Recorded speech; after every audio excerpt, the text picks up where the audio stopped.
to find it if we're watching the live stream?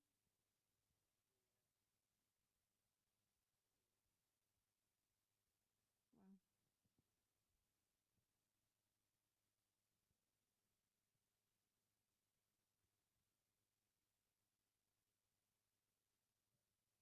You can see if you can hear anything from your phone.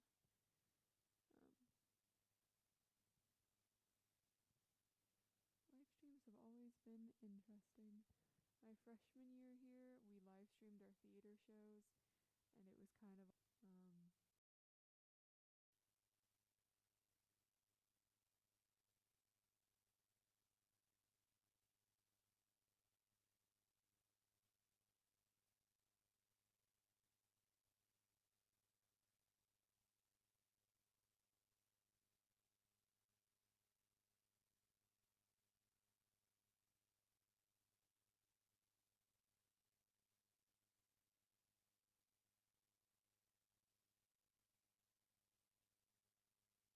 Can you hear me from my laptop? No? Okay. No, it would be at full volume, so I need to make sure I bring down the volume before I leave tonight, or else I will scare myself tomorrow. That'd be really funny. Well, this one here, but you can't really hear. I don't like this microphone all that much. Why is it being funky? I really just want this person to speak through the gooseneck microphone. Can you hear me? It works? Is it just quiet?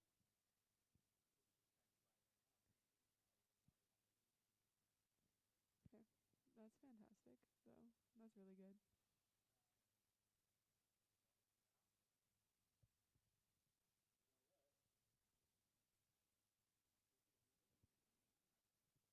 Yeah, no, I think it's fine.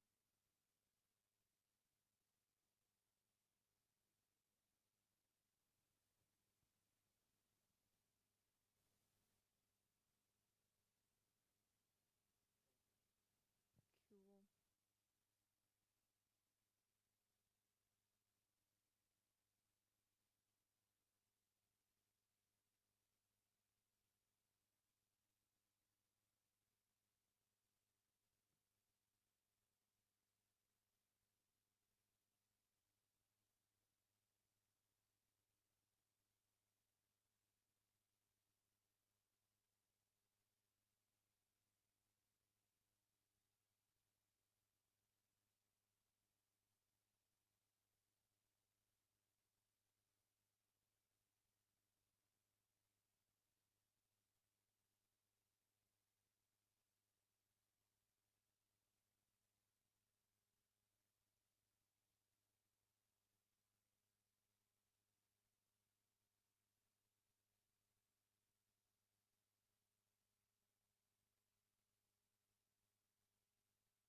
set. Can you hear all right? It's clear? Good. Thanks.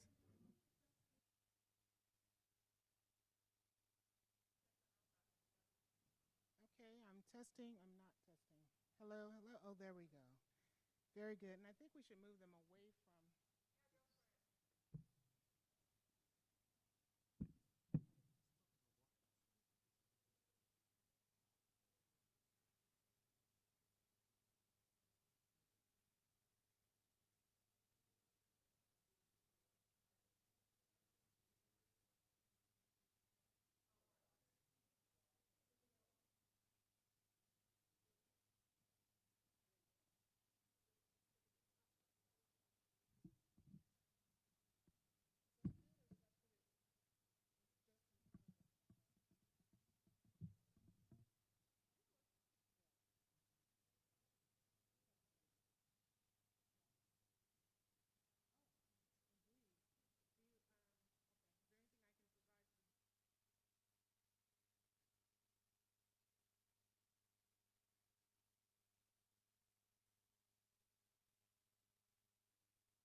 Greetings, friends.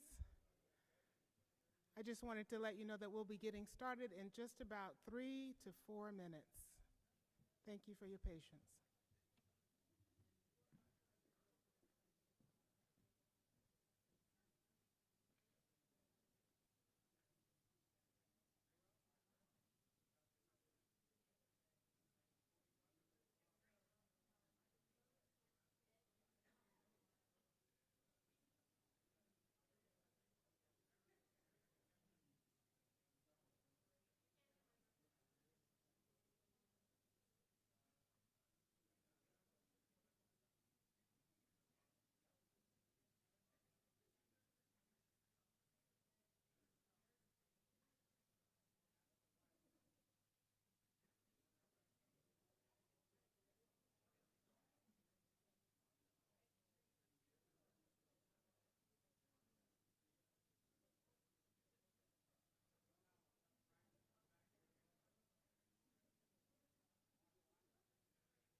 Good evening again, and welcome, welcome, welcome. I am the Reverend Inita Pearl Adesanya. I serve Willamette University as chaplain and director of spiritual and religious life. It is my pleasure to welcome you to this evening on behalf of both the university and the Salem Peace Lecture Committee. Welcome to this 33rd Annual Salem Peace Lecture. Let me begin by acknowledging that the City of Salem and Willamette University were established on the land of the Kalapuya, who today are represented by the Confederate tribes of the Grand Ronde and the Confederate tribes of the Siletz Indians, whose relationship with this land continues to this day. We offer gratitude for the land itself, for those who have stewarded it for generations, and for the opportunity to study, to learn, to work, and to be in community on this land. We acknowledge that Salem's history, like many others, is fundamentally tied to the first colonial developments in the Willamette Valley. We respectfully acknowledge and honor past, present, and future Indigenous stewards of this land and this community. This evening offers us an opportunity to engage with a critical and looming issue today: the possibility of a nuclear crisis, the necessity of nuclear disarmament, and what we can do about it. Thank you for coming out tonight, and thank you to those of you on live stream, coming to learn and to consider how we will and or may move forward together in the face of this global threat. Our speaker, Dr. Ira Helfand, is a longtime humanitarian and educator of the devastating effects of nuclear weapons. Our honoree tonight, bear with me, Piñeros y Campesinos Unidos del Noroeste, hope I got that close enough, also known as PCUN, have served as a local moral giant for decades, supporting farm workers and empowering our Latinx communities. You will hear more about their work soon. This event is made possible by the generous support of the conveners and sponsors whose names are in your programs. We acknowledge them, and we offer our sincere thank you and appreciation for your support. This event is, moreover, made possible through the hard work of a small group of volunteers that make up the Salem Peace Lecture Committee. I would ask for those of you who are here to raise your hand just for a bit of acknowledgement. The current members. There are other members who have been former members, and I invite you to raise your hands as well.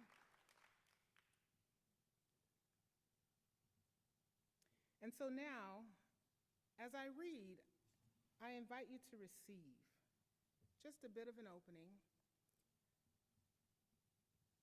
a reading by Sibylla Alaramo titled, Yes to the Earth. Yes to the earth, so radiant in certain morning's light, with its roses and its cypress trees, is earth, or with its grain and olives. So suddenly it is radiant on the soul, which stands then alone and forgetful, though just a moment earlier the soul wept bloody tears and dwelt in bitterness. So radiant in certain mornings light is earth, and in its silence, so expressive. This wondrous lump rolling in its skies, beautiful, tragic in solitude, yet smiling. That the soul, unasked, replies yes to the earth. To the indifferent earth, yes. Even though next instant skies should darken, roses too, and cypresses, or the effort of life grow heavier still.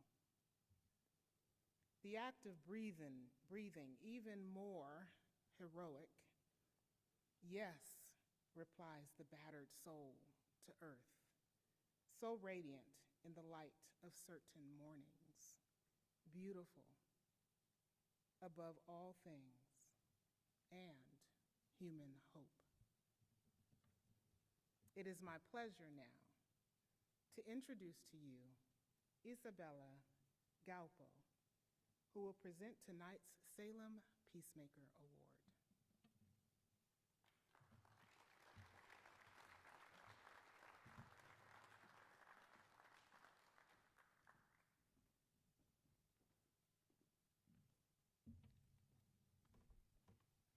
Good evening.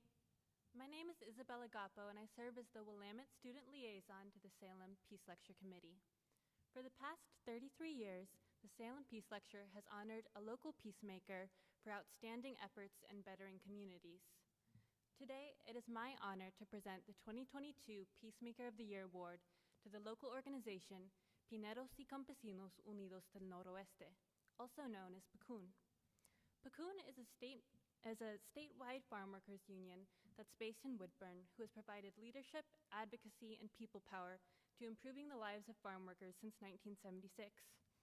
PCUN works to combat the long-standing inequities that farm workers and working Latinx families face by advocating at both the state and national levels for safer working conditions and fair wages.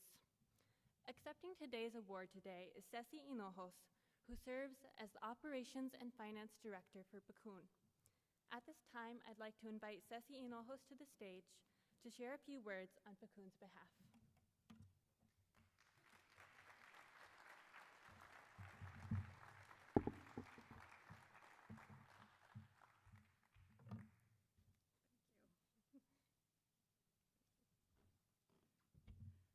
Thank you.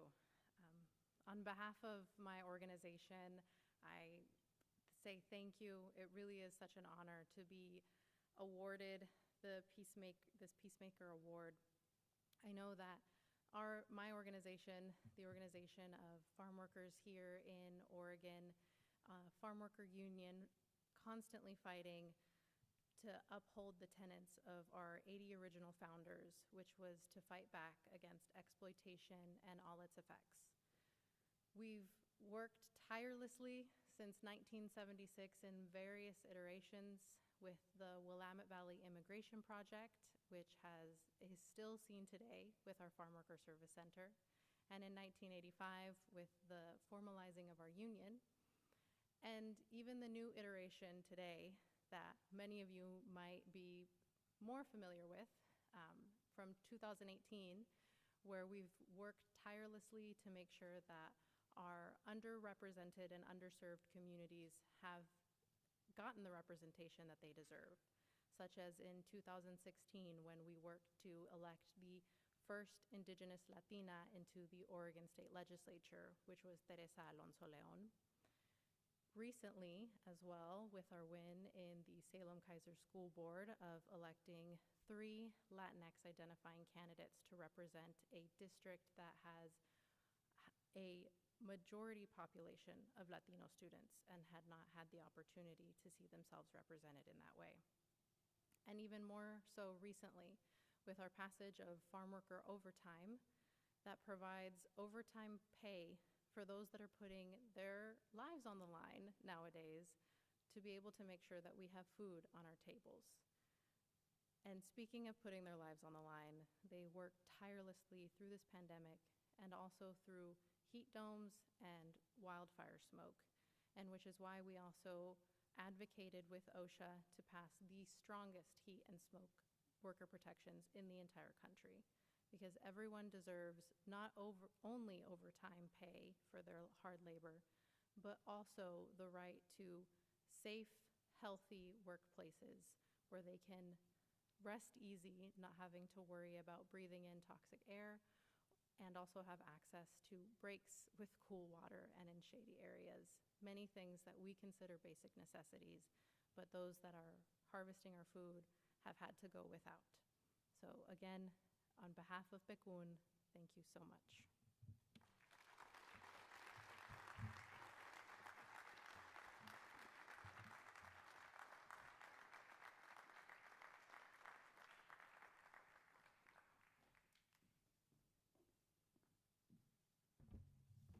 And now I'd like to welcome to the podium Dr. Andy Harris.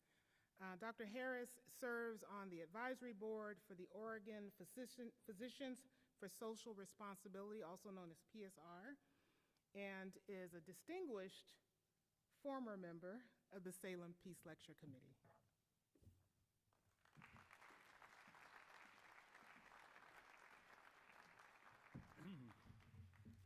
I don't know about distinguished, but it's nice to be back here in Salem. This is the 33rd iteration of the Peace Lecture, so congratulations for all that have been working on that. Well, it gives me terrific pleasure, if I can open my notes here, there we go, to welcome a dear friend of mine that I've known for over 30 years, Ira Helfand. Ira is been an emergency doctor for much of his career. He's a board-certified internist, recently retired, and he hails from Northampton, Massachusetts. He spent much of his career treating acute medical issues, acute medical problems, conditions of his patients. But Ira has also spent his life trying to prevent a more chronic condition, and that is the potential catastrophe of nuclear war. And this is to this that he's really devoted his life. Ira is the only person that I know of that has been awarded or been the co-recipient of 2 Nobel Peace Awards. One in 1985 with the International Physician for the Prevention of Nuclear War, and then again in 2017 with ICAN, the International Campaign to Abolish Nuclear Weapons. Ira is the co-founder and the immediate past president of IPPNW, and he is a co-founder and a member of the International Steering Group of ICAN. He's also a co-founder of Physicians for Social Responsibility, where he has led the security program for at least 40 years, I think. Ira has also published in various prestigious journals, including the New England Journal of Medicine, the Lancet, the British Medical Journal, the World Medical Journal, on the consequences of nuclear war. And he's lectured on nuclear war around the globe in Russia, China, Japan, Korea, India, Pakistan, Israel, Turkey, Brazil, Mexico, Colombia, and across Europe and across the United States. So it's a real pleasure and it's an honor to welcome an international expert and also a dear friend, Dr. Ira Helfand.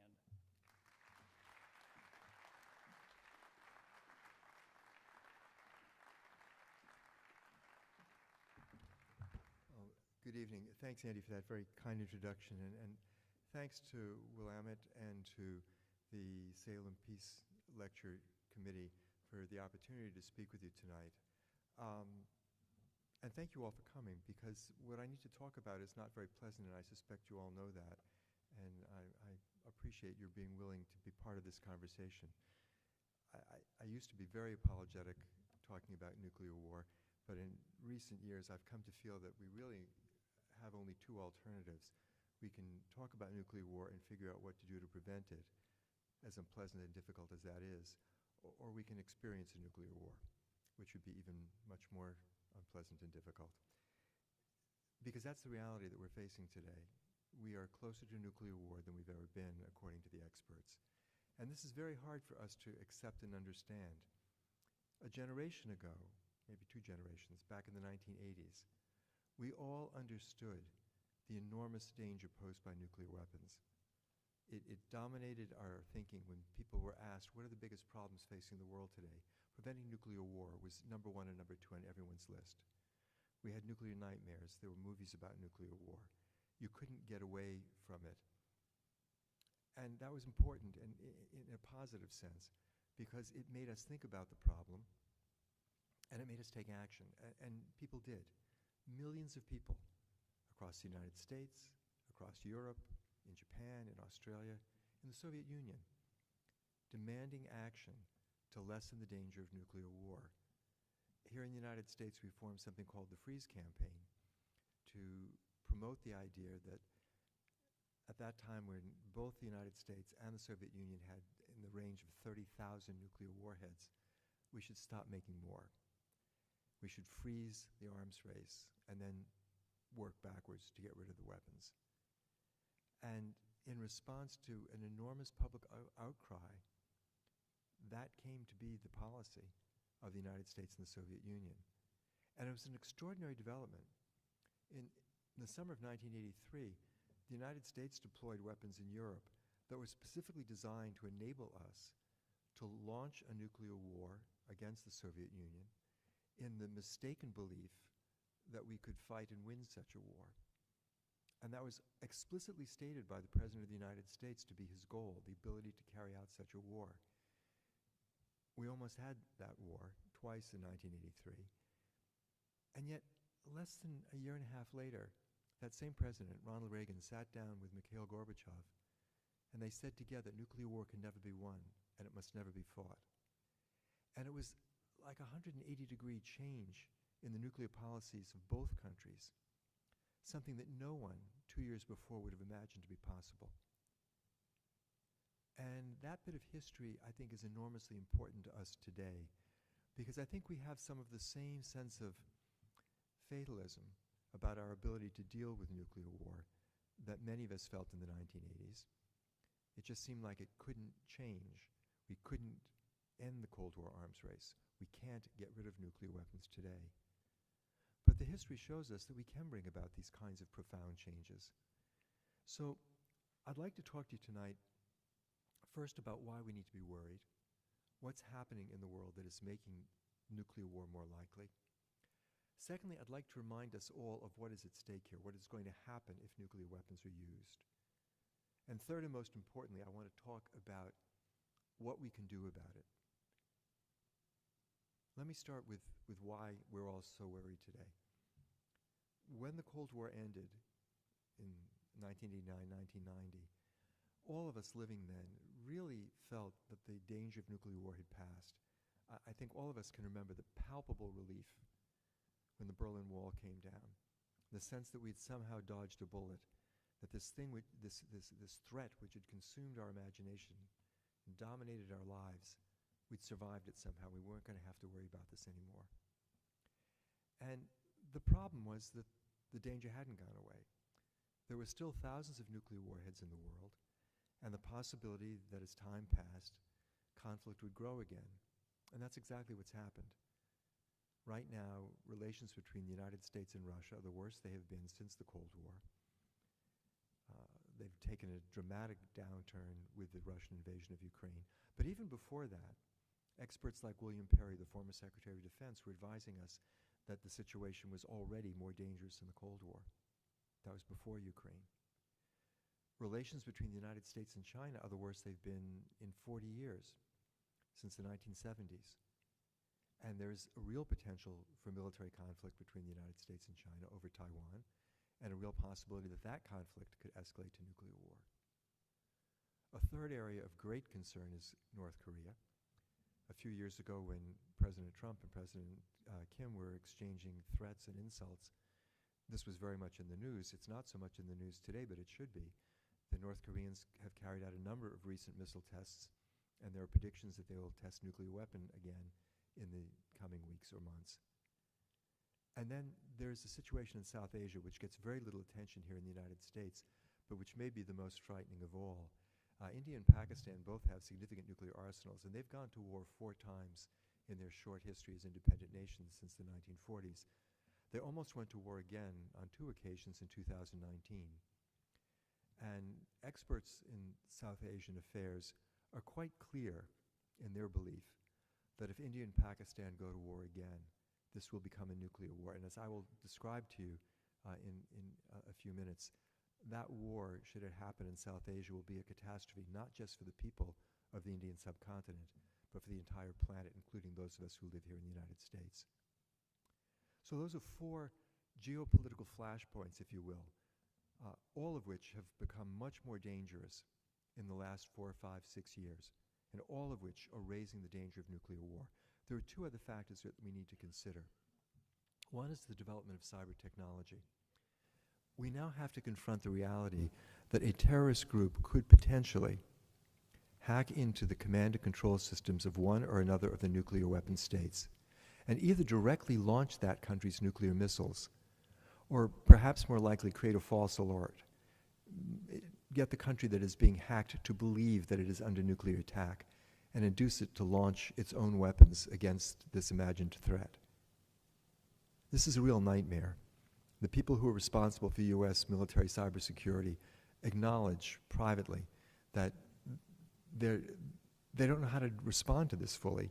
It's generally acknowledged that when you're talking about cyber terrorism, the aggressor, the offensive side, has the advantage because the defense doesn't know what's going to come at them next. They don't know what kind of malware it's going to be, what kind of a program is going to infiltrate their computer systems. And we maintain hundreds of nuclear warheads, as do the Russians, on missiles, all ready to go. They're just awaiting a command, which can come from the leaders of those countries or perhaps from a terrorist. The final factor that we need to be cognizant of is the role that climate change is playing. And people don't often think of the nuclear threat and the climate crisis as being this closely related, but they are.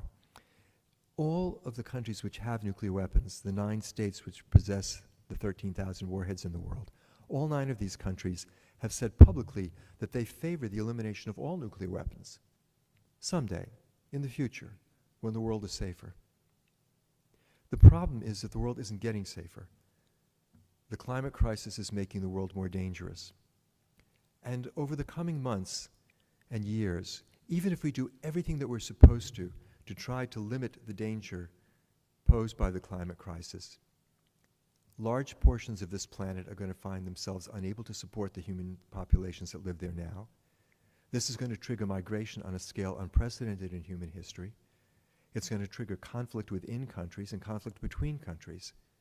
And if nuclear weapons are still on the table as this conflict unfolds, they're going to be used.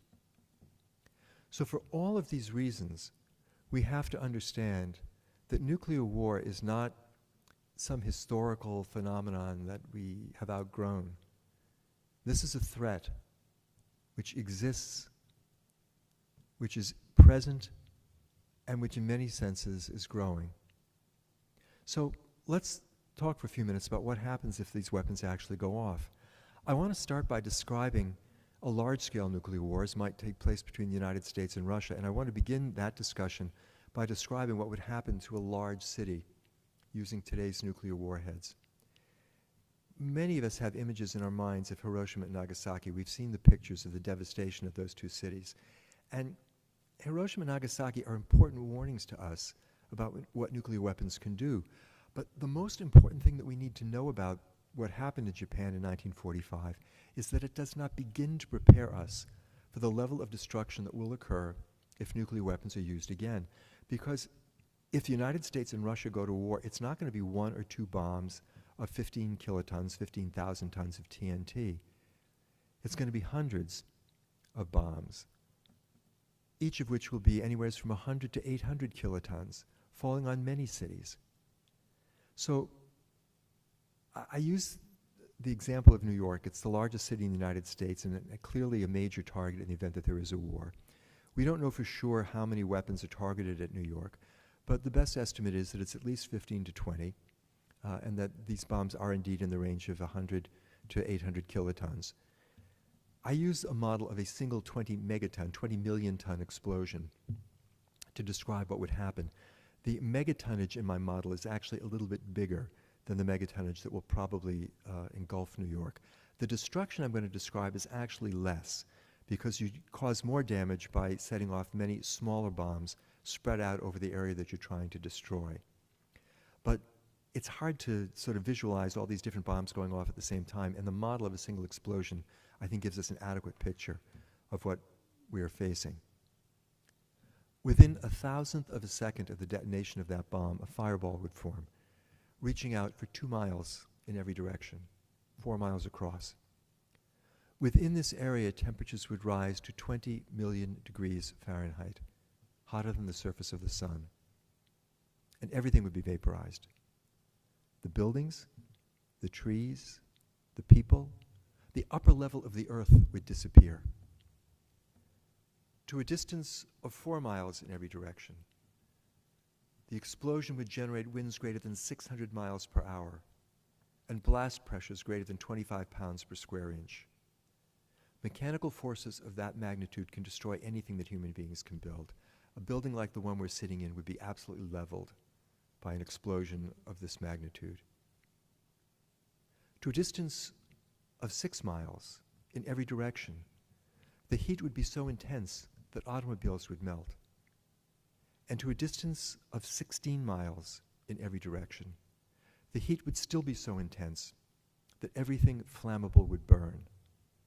Cloth, paper, wood, plastic, gasoline, heating oil, it would all ignite. Hundreds of thousands of fires, which over the next half hour would coalesce into a giant firestorm, 32 miles across, covering over 800 square miles. Within this entire area, the temperature would rise to 1,400 degrees Fahrenheit.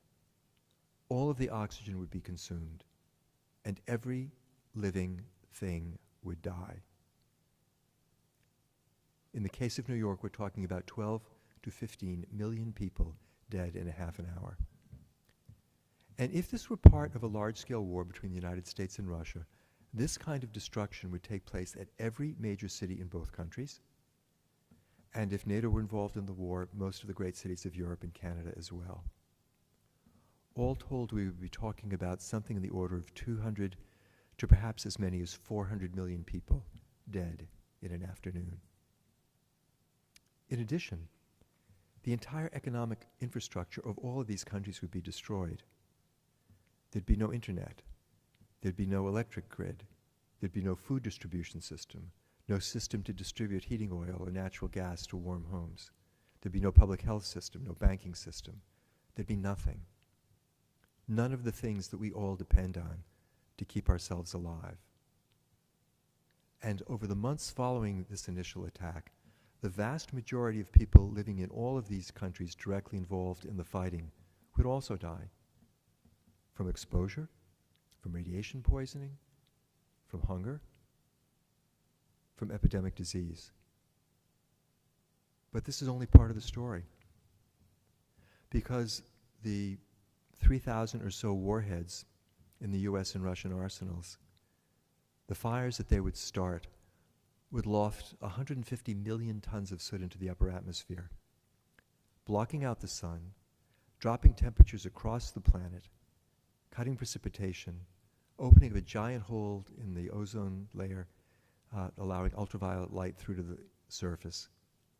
Temperatures across the world would drop an average of 18 degrees Fahrenheit. In the interior regions of North America and Eurasia, the temperatures would drop 45 to 50 degrees Fahrenheit. We have not seen temperatures on this planet that cold in 18,000 years, since the coldest moment of the last ice age.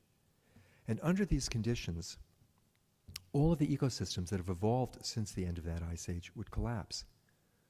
Food production across the planet would stop, and the vast majority of the human race would starve to death.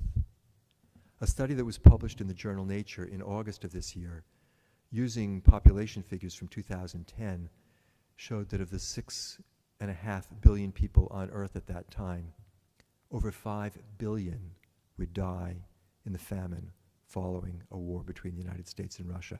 If you extrapolate the numbers to current conditions, it's over 6 billion people dead.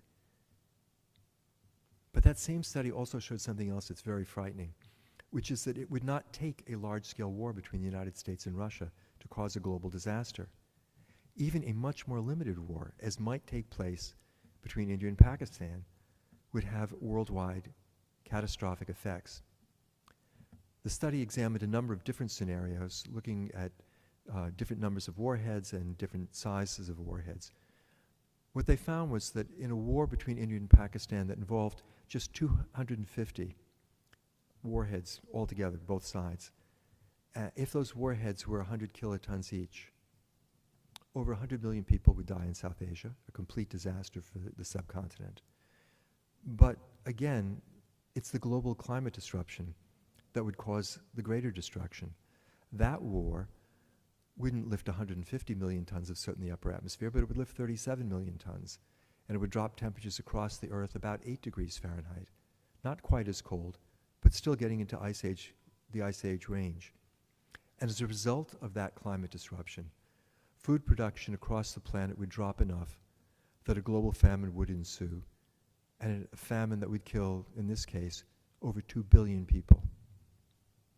Now, the death of either 2 billion people or 5 billion people would not necessarily lead to the extinction of our species. It would be the end of civilization as we know it. No civilization in human history has ever withstood a shock of this magnitude, and there is absolutely no reason to believe that the very complex, delicate economic system that we all depend on would survive disruption on this scale. So that's the danger that's looming out there, and it's important for us to understand the things I've described. This is not the plot for a grade B movie. This is the peril that we face as long as we allow these weapons to continue to exist. So why talk about this? It's depressing, it's frightening. Why put ourselves through this? Well, because what I have described to you is the future that will be if we don't take action. But it's not the future that must be. Nuclear weapons are not a force of nature. It's not as though there's an asteroid coming at the planet and there's nothing we can do about it. These are little machines. They're about the size of the chairs that you're sitting in. We've dismantled more than 60,000 of these weapons already. We have simply lacked the political will to dismantle the 13,000 that remain in the world. And that's where we come in, because we need to create that political will. And it's important in that context to acknowledge that there is now a growing international movement to do just that. Starting about 12 years ago, countries around the world that do not possess nuclear weapons started to meet to discuss the threat posed to them by the countries which did have nuclear weapons. Many of these countries were in the global south, in Latin America, in Africa, in Southeast Asia, areas which had declared themselves to be nuclear weapons-free zones, countries that had had the foresight to ban nuclear weapons from their continents. But they came to understand that they were still at risk because of the outrageously irresponsible behavior of the 9 countries which did have nuclear weapons. And over the course of several years, they held a number of major conferences on the medical consequences of nuclear war. It was quite astonishing. The first of these was in 2013 in Norway. It was the first time that an international conference at the government level had ever taken place to examine what would actually happen if the weapons were used.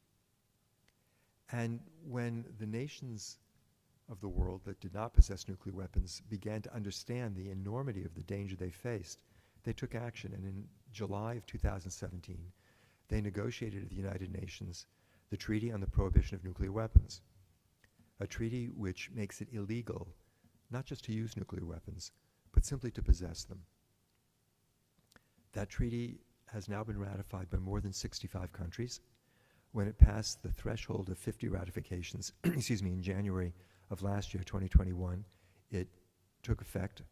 It is now international law, and it has had a huge impact on the international debate, the international conversation about nuclear weapons. But to this date, the 9 countries that own the weapons have not taken part in this process.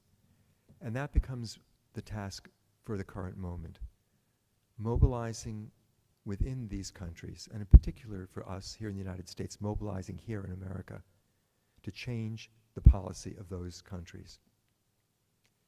Shortly after the treaty was adopted in 2017, we formed the campaign called Back from the Brink. It is an effort to build a national movement to bring about fundamental change in U.S. nuclear policy, to convince the leaders of our country that nuclear weapons do not make us safe, that in fact they are the greatest threat to our security, and that they therefore must be eliminated. The campaign is based on a platform of what U.S. nuclear policy should be.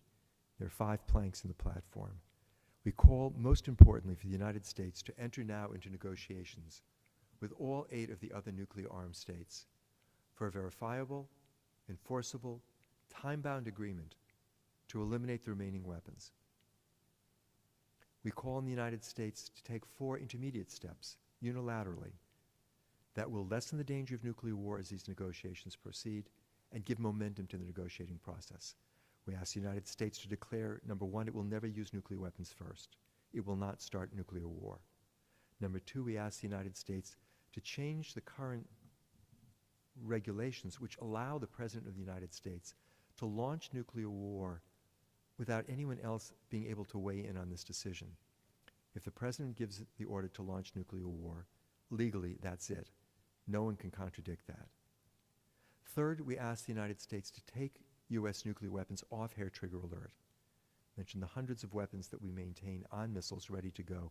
There's no need to do this. It just makes them vulnerable to cyber attack or to an impulsive decision by a leader who does not have the best judgment, and there have been such leaders, and there will be such leaders in the future.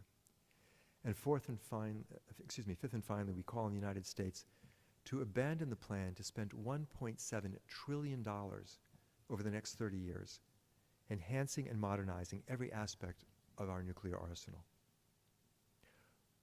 The most important part of this plan clearly is the first, the call to begin negotiations for the total elimination of these weapons. If we can get that agreement on that principle, I think all else will follow from that. We can't know if this effort would be successful.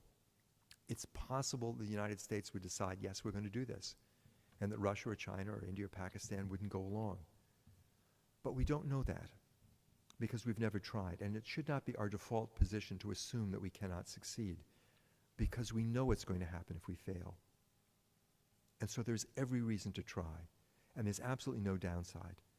If the United States proposes such an agreement to the other nations of the world and they decline, we're in the same situation that we're in right now today. We've lost nothing by trying. I think when we talk about this, there's a tendency to feel a bit overwhelmed. This is an enormous threat. It's a huge problem. And each one of us looks at ourselves and says, well, what can I do about this? And in designing Back from the Brink, we took that somewhat into consideration. We tried to make this a vehicle that individuals could use to work with the communities that they belong to. The model here is that we get cities and towns, civic groups, faith communities, labor unions, professional associations, to all endorse this platform.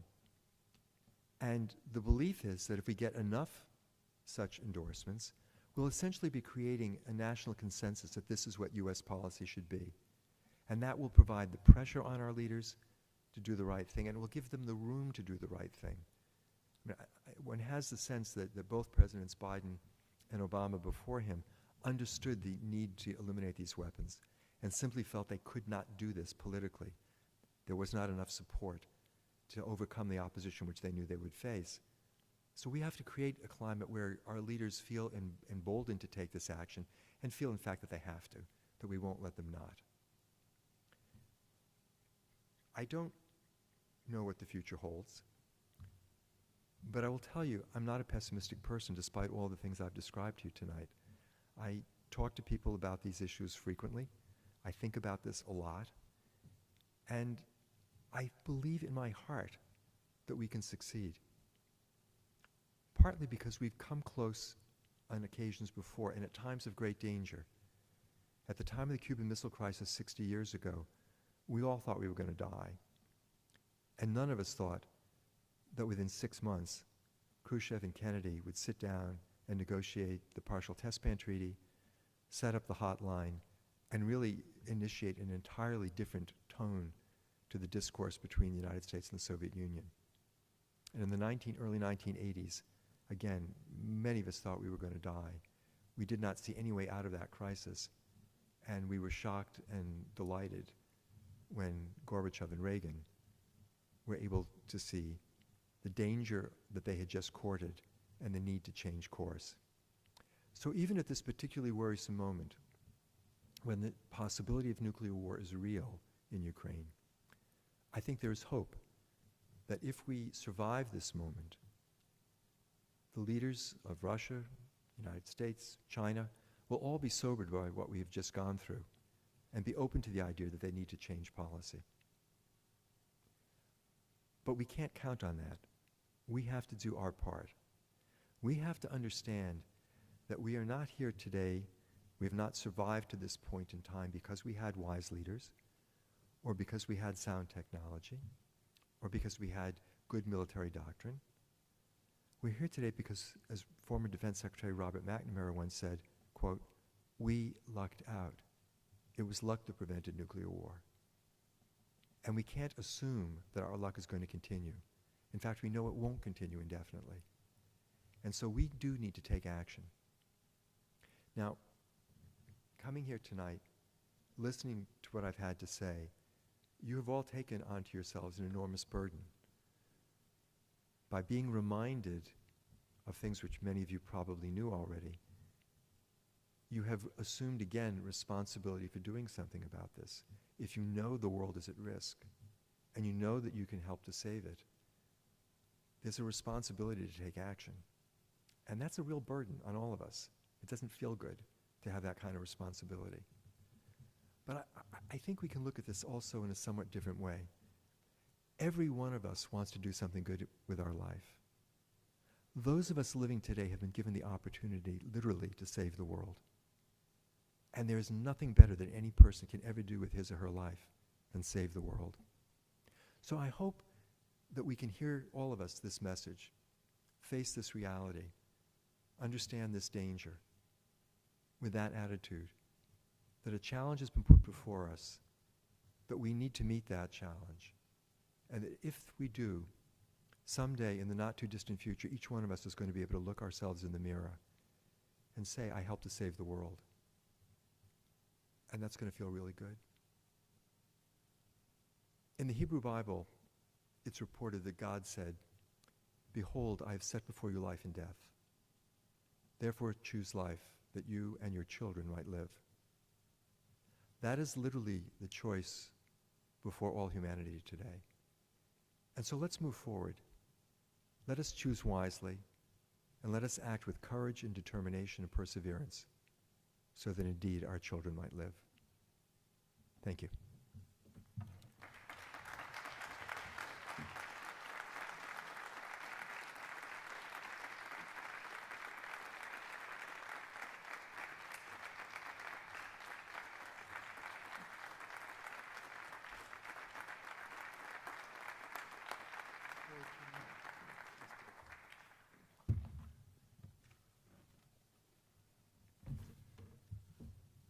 Hello, I'm Peter Burgell, former director of Oregon PeaceWorks.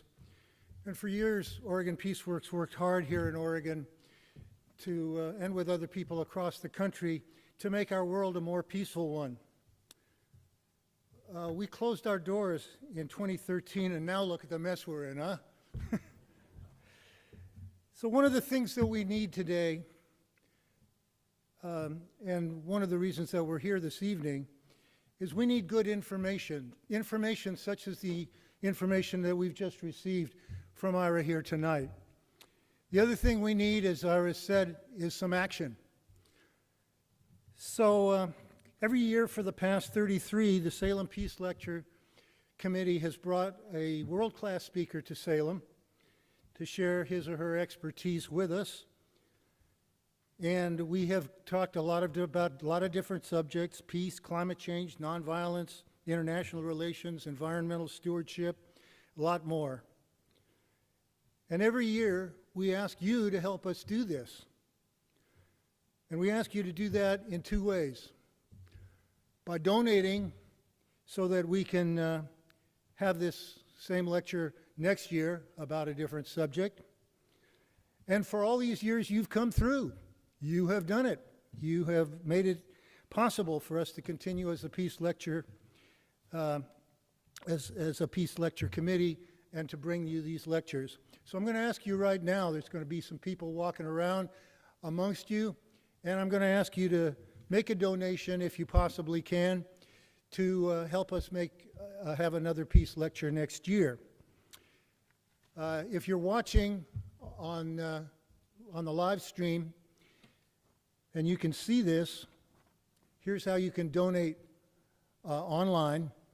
It says https tinyurl.com PA52PUMW. That will get you to the right place to make a donation if you want to do it that way. But right now, if you will dig deep into your pockets and make a donation, that will be great. The other thing I want to ask you to do is, if you look in your program, you'll see a little sheet that looks like this. Prior to the pandemic, we had an organization here called Nuclear Abolition Salem. And unfortunately, because it was kind of a fledgling organization, when the pandemic hit, it kind of fell apart. And we want to pull it back together. Why? You just heard why. It's made pretty clear why we need to take action here in Salem as well as in every other city in this country and around the world. So if you will pull out this sheet and fill it out for us and put it into the containers here as they're coming around, that'll be great. Please do this, because if we don't have a few names, we aren't going to be able to do very much. There's just a few of us that are taking action now, and there's not enough. We don't have a critical mass, so we need that. Also, there's a place for you to check. If you haven't been getting Peace Lecture information, please give us your email address, and we'll be able to get you that. We're not going to do it by mail any longer. So if you will do those two things, I think we can move forward and have a good nuclear abolition presence right here in the city of Salem. So with that, let me move along to the next part of the program, which is your opportunity to ask Ira the questions that I'm sure have come up in your mind. So just come up to one of these microphones here and tell us what your questions are, and Ira is more than qualified to answer them.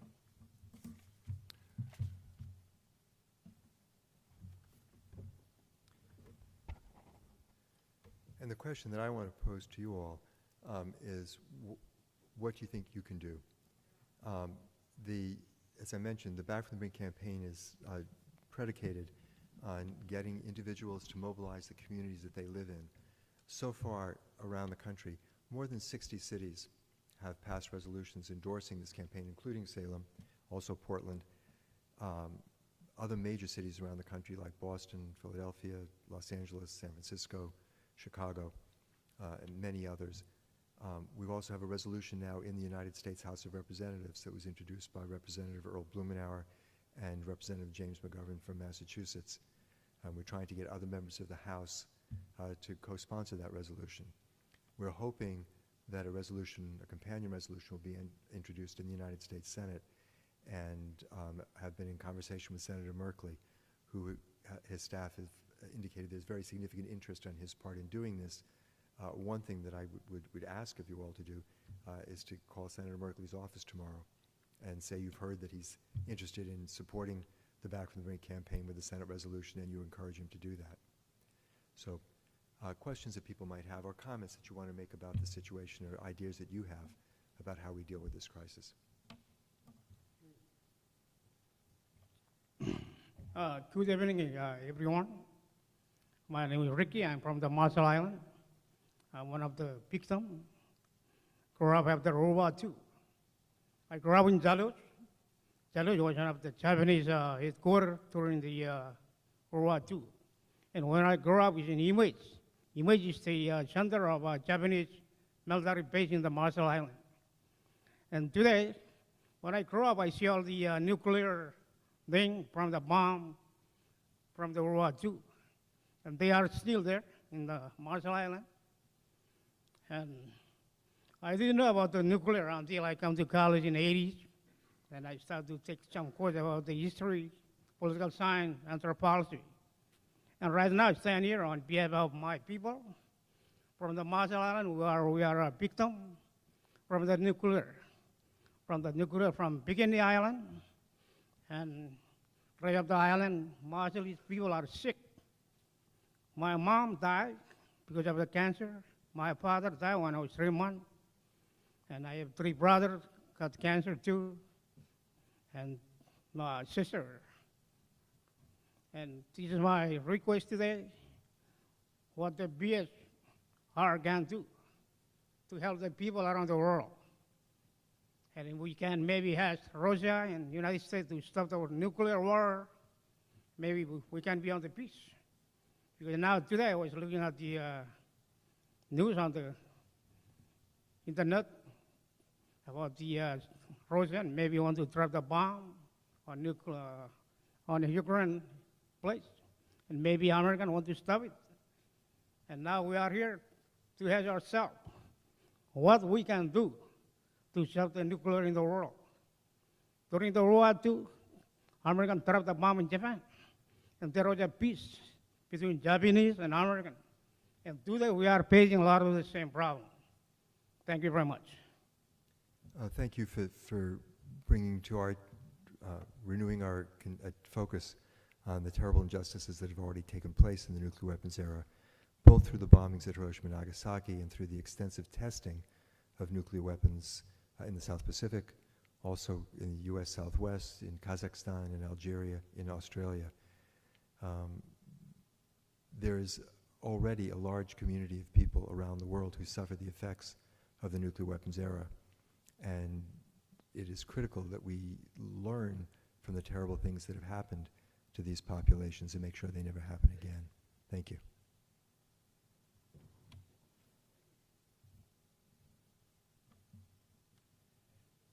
Yes, Doctor.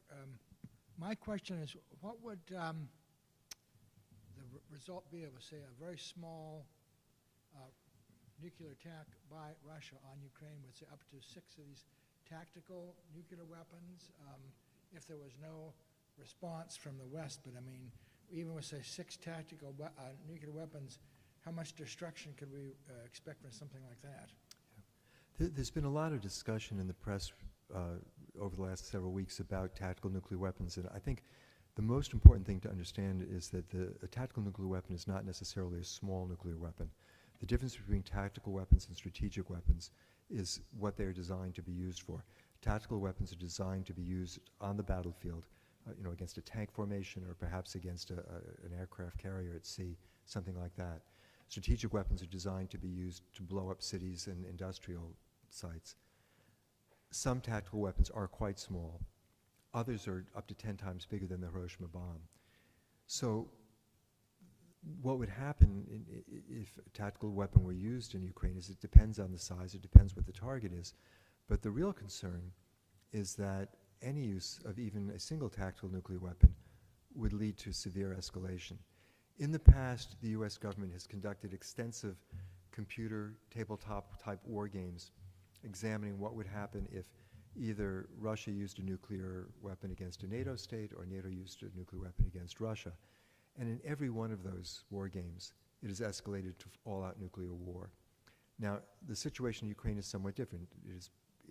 Russia would be using a nuclear weapon against a country which does not have nuclear weapons and is not part of a nuclear alliance. I'm sure the U.S. government has carried out a number of war game studies over the last few months, but they have not made public those results, and I don't think we know, none of us, without that kind of clearance, know what those studies have shown. But so it's possible that the Russians could use one or two relatively small nuclear weapons against Ukraine and cause some terrible local damage, depending on the size of the bomb, and it wouldn't escalate. But I certainly don't think we can bet on that. And I think once a single nuclear weapon is used, really all bets are off. We have not crossed that line since Nagasaki, and we don't know what's on the other side. And I think we have to assume, given the experiences that we have studied, that if any nuclear weapons are used in Ukraine, the danger of escalation to large-scale nuclear war just explodes. And it's terribly important that that be avoided. Thank you.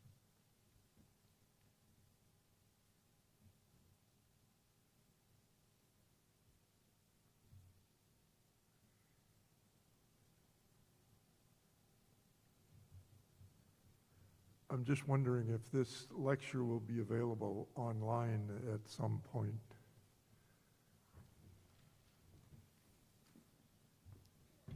Yes, it will. The lecture will be made available online, and all the other peace lectures of the past are also available online. We're being filmed right over there right now, and so that's going to be posted on the Willamette University website, and also with Raymond Dukes here's Big Picture Productions. We have all the previous peace lectures online there, so you can go to that. Raymond, is it bigpic.com? Org. Bigpic.org. That's where the all the former peace lectures are, and where this one will be as well, as, and I don't know, Willamette site as well. Another question? Yeah, right over here. I have two questions. So one is, you had mentioned 9 states or 9 countries with nuclear.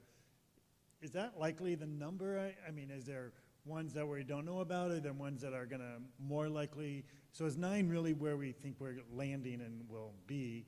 So that's the first question. And then the second question is, back to Ukraine, and specifically with the nuclear facility that's been taken over. And I'm wondering what's the kind of the scenarios that are being of concern of that facility being taken over. With regards to the number, there are currently 9 nuclear-armed states in the world. The United States and Russia, between them, have about 90% of the nuclear weapons.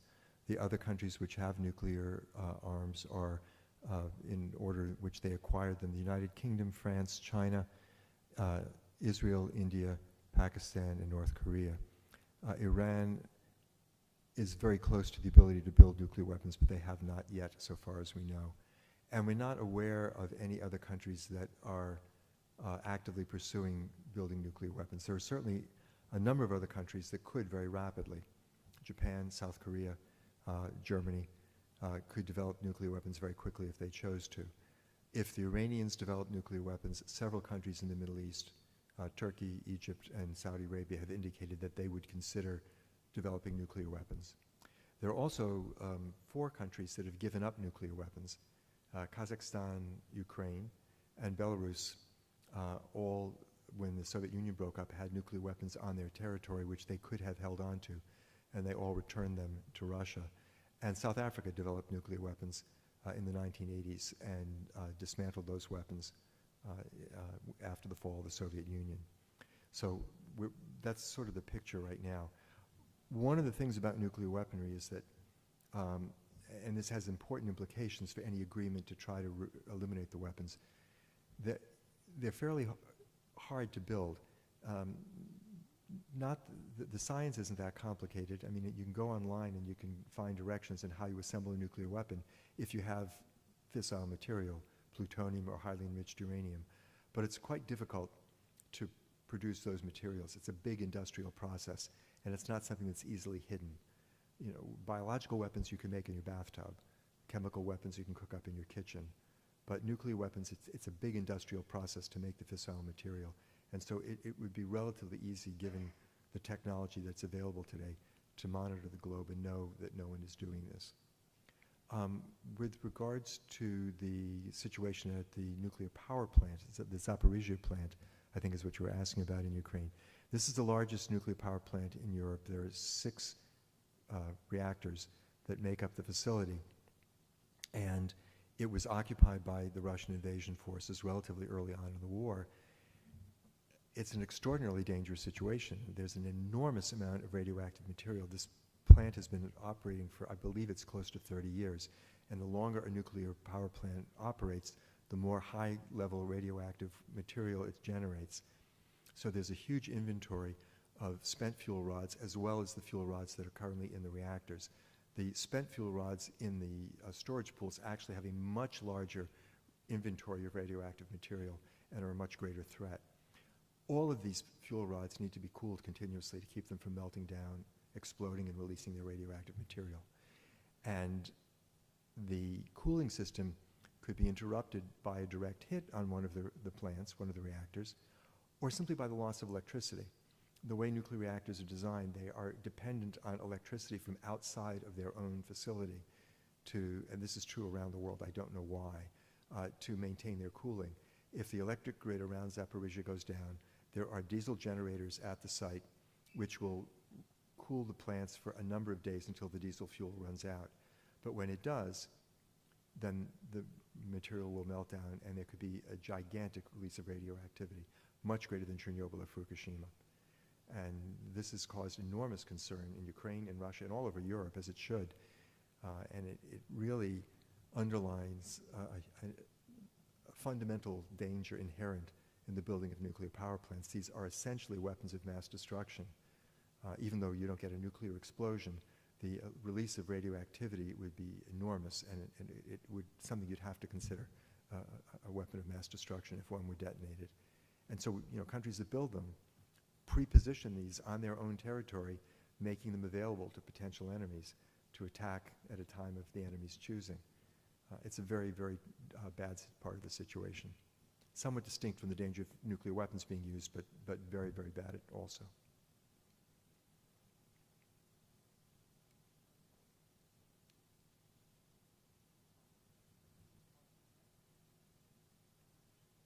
Hi, thank you. My name is Brenda Bunce, and I really appreciate you being here.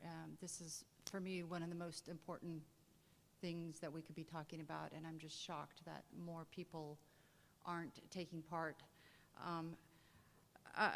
I'm really unclear just how to unite people in a movement to all kind of be carrying the same message towards our government, to not be sleepwalking into Armageddon, as they say. I feel and so this Back from the Brink, does it kind of lay out, I know we want our governments to follow this, but is there a way for us to move together to put the pressure on and to form togetherness for Yeah, the same message? there is. I mean, first of all, something I should have mentioned when I was speaking earlier, the campaign has a terrific website, www.preventnuclearwar, easy to remember, preventnuclearwar.org, that explains the platform and explains how the campaign works, lists all the many organizations that have signed on. I think for an individual here tonight, the thing I think to do is to sort of take a little inventory. What organizations, what communities do you belong to in which you could raise this issue? So faith communities have been a very important part of this campaign so far. At the national level, and the Episcopal Church, the Presbyterian Church, the Methodist Church, United Church of Christ, the Unitarian Universalist movement, the Jewish Reconstructionist movement have all endorsed this campaign. Pax Christi within the Catholic community has endorsed the campaign, and many local churches, mosques, synagogues have endorsed the campaign as well, and would encourage you, if you belong to a faith community and your local community has not endorsed the campaign, please work within that community to do that. Other kinds of groups that are taking a position, Rotary clubs have started to endorse the campaign. Labor unions have started to endorse the campaign. Professional associations, social justice organizations and climate groups. The Sierra Club, the National Resource Defense Council have endorsed the campaign. Civil rights groups like the Hip Hop Caucus have endorsed the campaign. And there's a place also for individuals to register on the site their personal support. But we really view this as a way of providing a way that people can go out to their community and say, look, here's something we can do together as a community. We can take a stand on this. And I think that's really the key to how this is going to succeed. That's how the freeze worked. We got lots and lots of different communities, political communities, social communities, faith communities, to say this is what should happen. And that was the way we were able to transmit that message effectively to our government leaders. It's also fine to directly approach our leaders. As I mentioned, there was a resolution in Congress, and approaching the congressional representatives that you all have and asking them to be co-sponsors of the House resolution. It's HRes 1185, and again, there's information about that on the website, but HRes 1185, asking members of the House of Representatives to sign on to this is very worthwhile. And I think it's critically important that, I'm just delighted to hear that a committee specifically to address the nuclear weapons issue is being put back together in Salem, or rejuvenated, I guess is a better word. And if you're here in Salem, I would strongly urge people to join in that effort. Yeah. One of the things that's really interesting right now is that the city of Corvallis has a resolution before the city council right now to not only support Back from the Brink, but to divest the whole city from any investment in nuclear weapons. Yeah, right. And we went to our city council with just a Back from the Brink type resolution, similar to the one that we did in 2019 at the state level. The state of Oregon, incidentally, is a Back from the Brink state. It's one of, I think, 6 that have done that. So we've got a head start there. But our city council just went for the Back from the Brink resolution. We didn't go so far the first time as to ask them to divest. But we could do that. So that's one thing that the Nuclear Abolition Salem could do if I get you to sign these things and hand them in. Speaking of divestment, one of the organizations that we've tried most to work in recently is Rotary, just because of its enormous international scope. It's 1.5 million members in almost every country in the world. And last summer, the summer of 2021, the Rotary Foundation did make a decision to divest completely from all companies that are involved in making nuclear weapons. So there's some real potential to this. Divesting is hard. These are hard campaigns because it's technically hard for a large, like a city fund, to get itself out of the nuclear industry. People tend to invest, these funds tend to invest in mutual funds, which invest in many stocks, and so just technically it's hard work for them to do. But it sends a very powerful message when you're able to get a community to make such a decision. And it would be great if Corvallis passes its resolution and if Salem takes further steps and divests as well.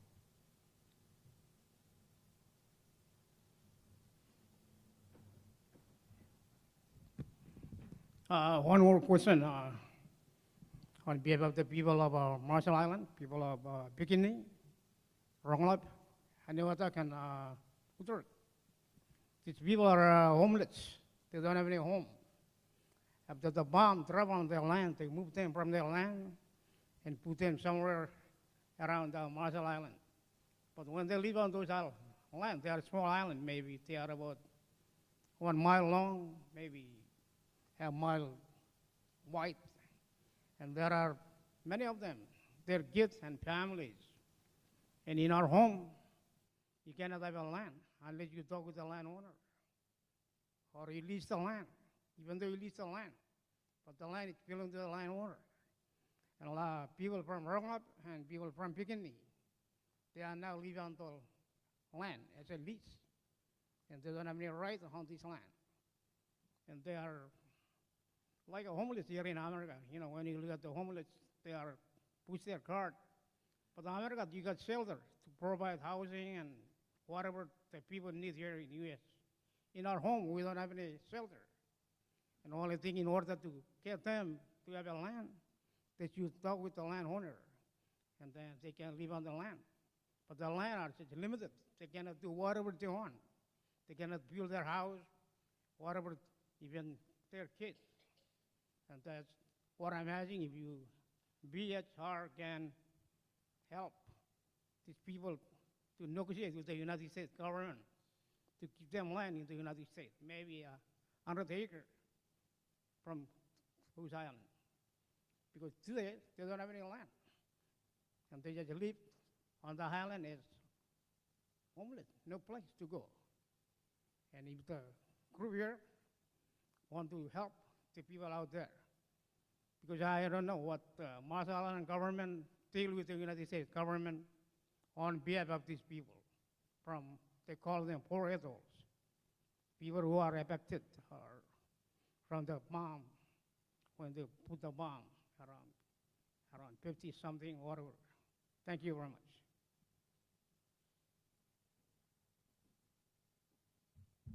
Yeah, thank you for that further testimony.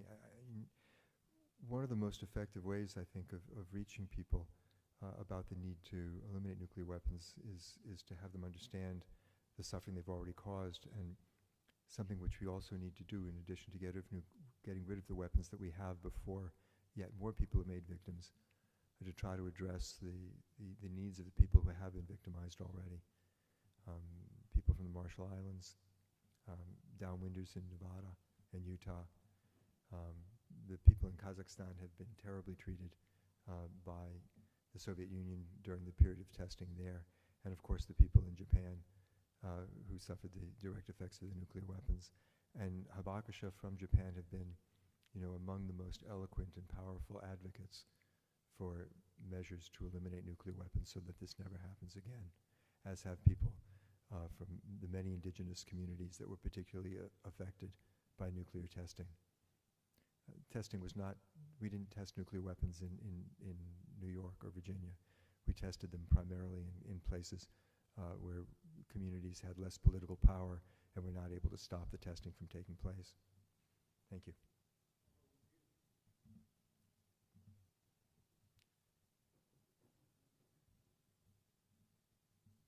Thank you so much for the moving speech and the important information. So I'm really grateful to be here tonight.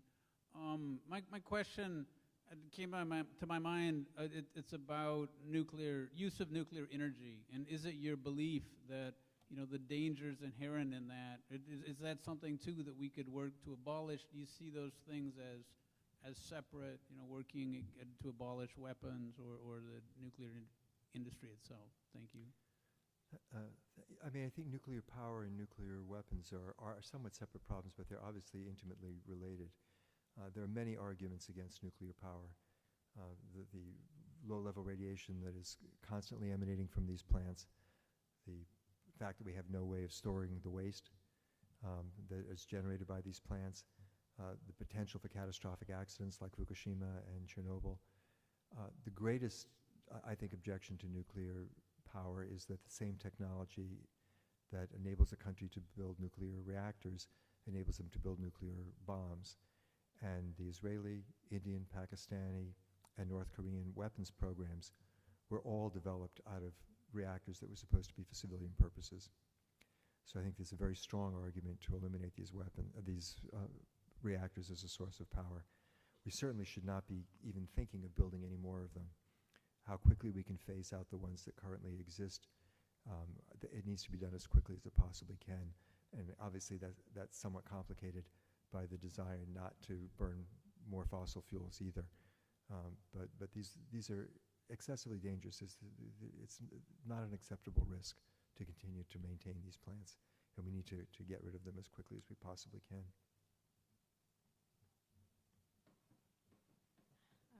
So in the Freeze campaign that you mentioned, I noticed that there seemed to be like a specific coalition of organizations and work that was put forth to encourage the administration at the time to step back from nuclear weapons, some of the folks that were included was like the American Association of School Administrators, American Nurses Association, AFL-CIO, and so I know that you've mentioned that there's like faith denominations and labor unions that are getting on board, but I was just wondering if there was more of a coordinated national coalition effort to put pressure on the administration, because I guess even in the Reagan administration, they found this coordinated effort to be a widespread view in the administration that the freeze was a dagger pointed at the heart of the administration's defense program. So I think if there isn't like some sort of coordinated coalition, that it could be useful, similar to how we've seen with the Biden administration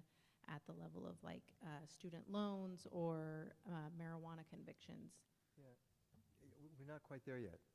We want Back from the Brink to be a dagger pointed at the heart of current nuclear policy. But quite frankly, we're not there yet. We're kind of where the freeze was maybe in 1981 or early 82. And we need to get quickly to where the freeze was by 1983 and 1984.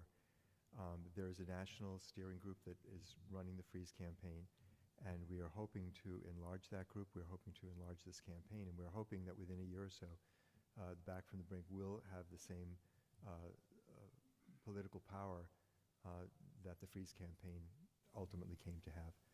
But we're not quite there yet.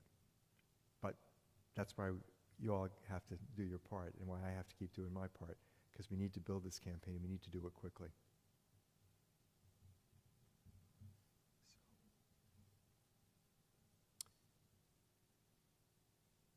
If there are no further questions, I would just want to close with one other observation. When you all leave tonight, the first thing that's going to happen is you're going to start forgetting the terrible things that I described to you. Which is perfectly understandable. This is very unpleasant stuff, and the way the human mind works is to put unpleasant stuff out of mind. It's not just simple forgetting, it's an active erasure that goes on. And we, to some extent, we need to do this or we'll all go crazy. But I would ask if you don't let that happen, please. You have to hold this information, as painful as it is, someplace in your brain, in the part of your brain that motivates your behavior. The problem that we are dealing with today is that we are going through a global near-death experience, and we're not acting as though we are. We're all going about our lives as though this danger did not exist. And that's what really has to change. The thing that is, to me, most frightening about this situation is the fact that we are not yet where the freeze was by 1983, that we do not have millions of people who understand this problem. And we need to do everything we possibly can to change that situation. That means every one of us who does know about the problem has got to take action. You have to do that outreach to the communities that you belong to. You have to write letters to the editor. You have to contact your congressional delegation. You have to push in every way that's appropriate for you in your given situation. There's an old proverb that says that no one is expected to do the entire job, but neither is anyone expected or allowed to step back from that portion of the job which is theirs to do. This isn't on each of us individually. None of us can do this by ourselves. But all of us have to work on this together, and if we do, I am confident that we can succeed because we have the example of history. We know that we've done this once before. We're not asking ourselves to do something impossible. We're asking ourselves to just repeat a success we've already seen. So I hope people will go forth tonight from this meeting with a sense of fear. Fear is an important emotion when there's a real danger. But more than that, a sense of real commitment to doing something about this. The future of our children, the future of our planet is in our hands. And it is really up to us what happens going forward from now. So again, thanks very much for your attention tonight and for all the work which I know you're going to do. Thank you.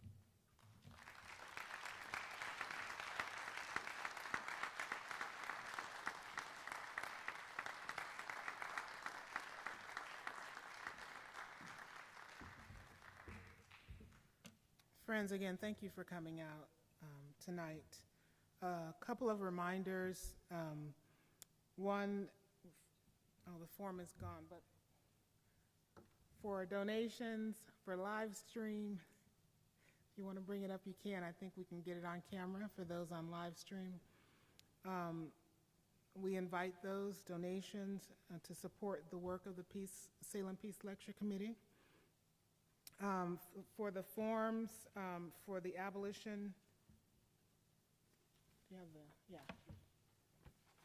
Does that work?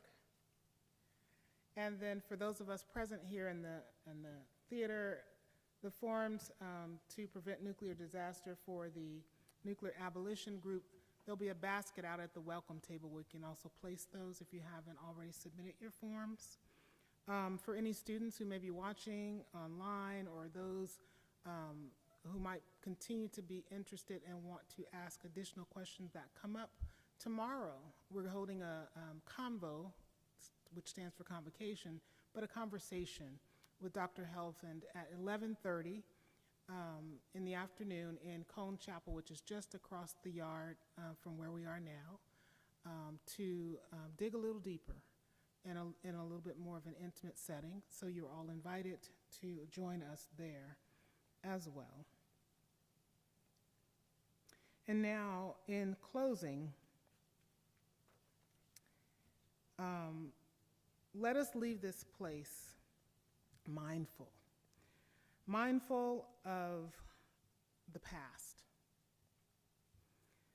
mindful of the ongoing threat of nuclear war and destruction, mindful of the earth, mindful of the environment and of climate change, mindful of the uses and potential abuses of power. Let us be mindful of the fragilities of life, mindful of our hearts, and mindful of our responsibility, our activism, seeking peace. May it be so. Thank you.